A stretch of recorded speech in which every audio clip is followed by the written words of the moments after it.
Welcome to McPlum, simple solutions served daily.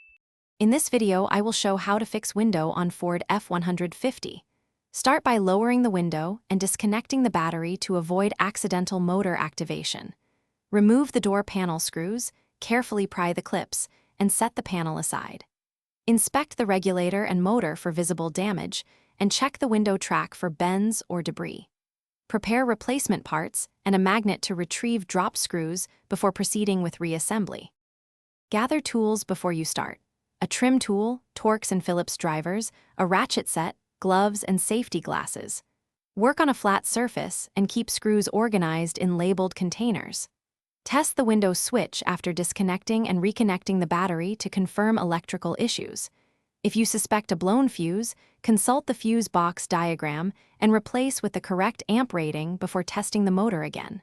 Wear eye protection at all times. Loosen all visible screws and gently separate the door panel to expose the inner mechanisms.